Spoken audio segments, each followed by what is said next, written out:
Suamiku dan sahabatku ternyata...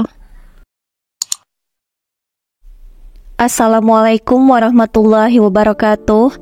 Apa kabar Bunda? Semoga Allah selalu memberikan kebahagiaan. Hah?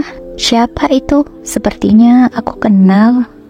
Itu kan suamiku dan Afni. Kenapa mereka ada di sini? Kenapa mereka terlihat akrab sekali? Jangan-jangan... Tidak mungkin. Tapi kenapa mereka terlihat sangat mesra? Kenapa Afni mendekati suamiku seperti itu? Ada apa? Aku benar-benar bingung. Jangan-jangan selama ini suamiku masih mencintai Afni. Ya, dulu suamiku sangat menyukai Afni. Tapi karena Afni adalah gadis tercantik di sekolah, suamiku minder dan tidak berani mendekatinya lagi. Jangan-jangan sekarang suamiku ingin melanjutkan cintanya dengan Afni. Padahal Afni itu adalah sahabatku sendiri. Aku benar-benar syok sekali. Sakit sekali rasanya. Sahabat yang kuanggap paling baik ternyata mengkhianati aku seperti ini. Aku pun tak sanggup menghampiri mereka. Aku hanya pulang dan menangis di rumah. Malam hari suamiku sudah pulang, tapi aku tak langsung menanyakan hal itu padanya.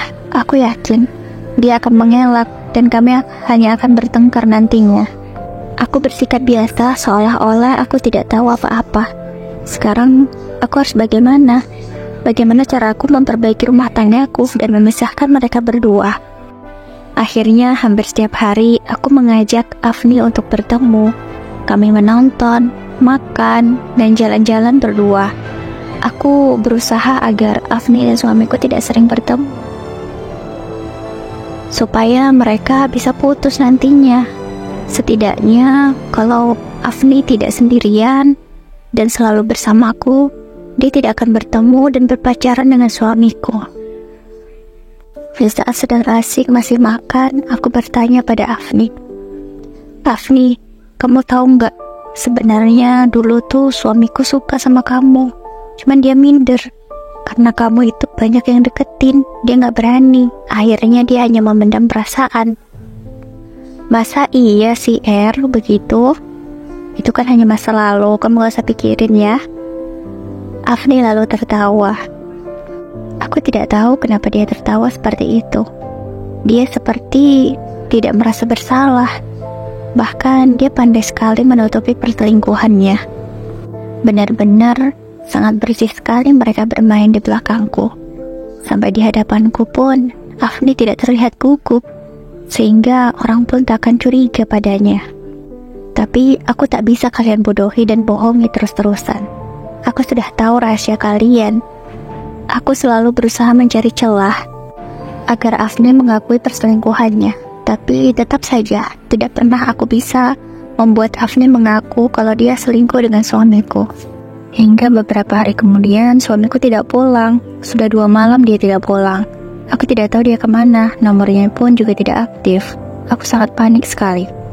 Tapi Afni bisa aku hubungi. Aku lalu mendatangi Afni di tempat dia bekerja. Aku bertanya padanya, "Afni, kamu sembunyikan di mana suamiku? Maksudmu apa? Kamu tidak usah mengelak. Aku sudah tahu perselingkuhan kalian. Jangan kamu berpura-pura tidak tahu, Afni. Aku benar-benar kecewa sama kamu." "Tunggu dulu, kamu jangan marah sama aku. Aku bisa kasih tahu kamu suatu rahasia besar yang selama ini aku tutupi dari kamu." "Maksudmu apa? Rahasia apa?" "Sudah, kamu ikut aku ya sekarang." Afni lalu menarikku dan masuk ke dalam mobilnya. Dia mengajakku pergi.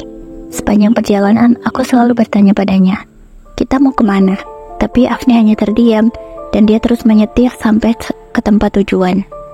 Dia membawaku ke sebuah hotel. "Ngapain kita kesini, Afni? Ada apa sih? Aku kan bertanya padamu suamiku di mana. Kamu pasti tahu kan?" "Iya, suamimu ada di sini. Ayo kita masuk."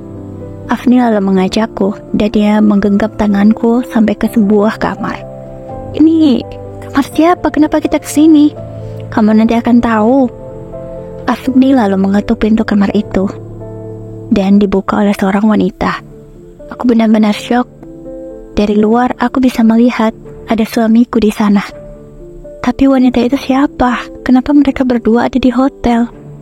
Aku lalu menerobos masuk. Aku tidak sabar lagi. Mas, kamu ngapain di sini, Mas? Kenapa kamu seperti habis acara pernikahan? Kamu habis kondangan, tapi kenapa sama wanita lain bukan sama aku, Mas?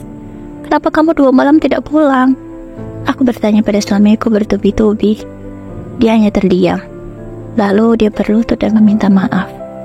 Maafin aku baru aja menikahi Sari, wanita yang ada di depan tadi. Dia sudah hamil anakku. Apa, Mas? Kamu sudah menghamili wanita itu? Kamu benar-benar kejam, Mas. Kamu tega mengkhianati aku seperti ini. Sudahlah, Mas. Aku tidak butuh maafmu lagi. Kita cerai saja. Aku tidak ingin lagi bersamamu. Aku tak sanggup lagi ada di sana. Aku pergi bersama Afni. Ternyata selama ini aku salah sangka. Selama ini, Afni lah yang selalu membujuk suamiku agar dia tidak menyakiti aku, sahabatnya. Aku sudah salah paham. Aku meminta maaf pada Afni. Dan aku pergi meninggalkan suamiku yang tidak tahu diri itu. Aku benar-benar kecewa dibuatnya. Aku tak ingin dibohongi terus-menerus. Terima kasih yang sudah menonton. Semoga kalian selalu diberikan kesehatan. Jangan lupa subscribe ya. Wassalamualaikum warahmatullahi wabarakatuh.